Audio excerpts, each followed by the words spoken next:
On this week's episode of Chat Chow, we'll be speaking to Albert Cabrera, chef here at the local in Coral Gables.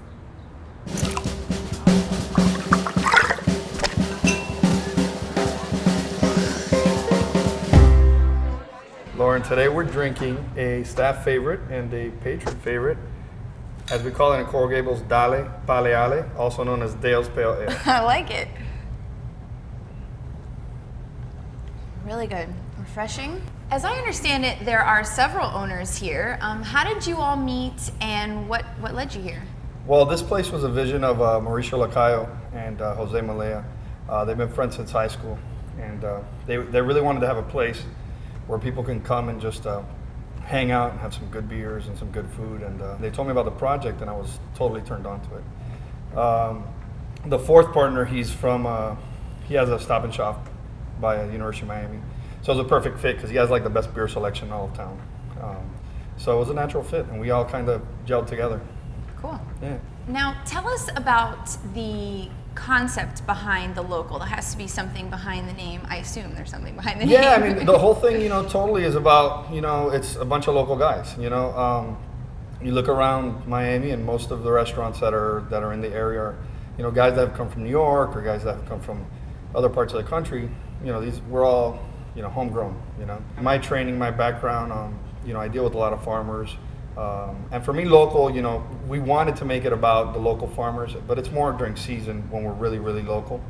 But local is also, for me, utilizing a lot of products from the U.S. because, in Miami, we only have a certain growing season. So it ends during the summer, and at that point, we go outside of Florida to find certain products. But we do use a lot of cattle ranchers in Ocala, and we use a lot of the farmers down in Homestead. I grew up in Homestead, so it's a natural fit for me. You opened just recently. How was it? Maybe tell us about some of the challenges or rewards that you experienced. I mean, there's always challenges with opening restaurants. We had our construction challenges, we had our staffing challenges, but I think the fact that we have a bunch of professionals working here at every level, we worked together and we got through them, and I think we did a great job. People were really receptive to what we were doing. You are the chef here. Mm-hmm. What would you say is your favorite dish on the menu? My favorite, I'm a meat and potatoes kind of guy. I mean, I create a lot of different things. So I would say, the flat iron steak is my favorite, just because, like I said, I like meat and potatoes. Very simple.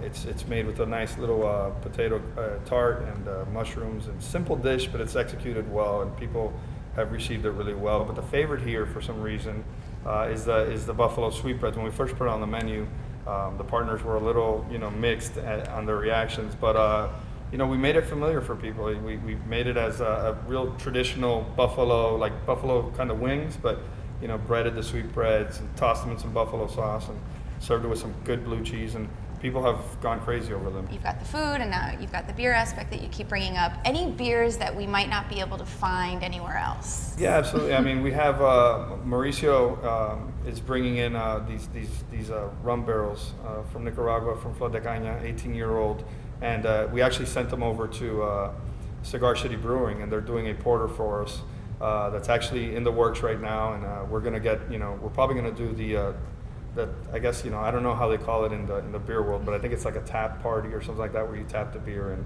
I'm probably going to get killed for this because I don't know the appropriate way to call it, but we're basically going to do a party where we're going to tap the beer, and it's like a kegger, what we call in Kendall, but here it has a more official name. But yeah, we're gonna bring it in, and it's something that's going to be unique to us, and it's we're working with Cigar City on that. So very cool. Yeah. I want an invitation. Definitely.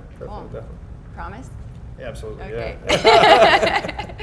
Seeing as though you're a late night bar, and I'm going to kind of switch topics here, do you have any midnight cravings? And if so, what are they? I do. My cravings are really simple. Like, I've worked at SDK, I was a chef at Cabrera Wine. My food has always been very complex, but when I get home, I like having like a ham and cheese and like Doritos. And Welch's grape juice. So it's like that's my craving, and that's what I like, eating. So I don't know. That's my thing. You could give me that before you give me a steak, and I'm good.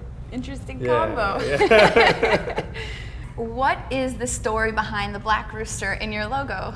Okay. Do you want to know the after hours explanation, or do you want to know The real explanation. or the X-rated or the PG? The PG Yeah. explanation. Well, basically, it's back in the day in England, the literacy level wasn't that high, so people needed something to recognize their pub, their local pub or bar, or what have you, and they use different symbols, different animals to identify them. So that's what we did. We made it part of our brand because we resemble something of that that nature, a gastropub, very similar to that. So the last question that we like to ask, it might sound morbid. I like to cue that up before I ask it.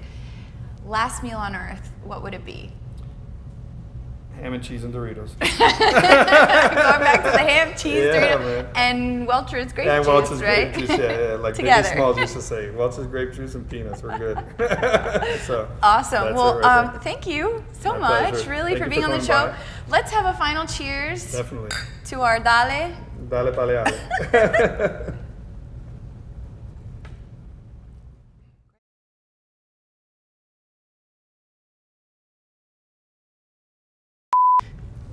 Who is this guy? Man. Does he have a name? Yeah, this guy right here, let me tell you, have you ever heard of cockfights? Like down in the Redlands? I mean, no, I'm just kidding.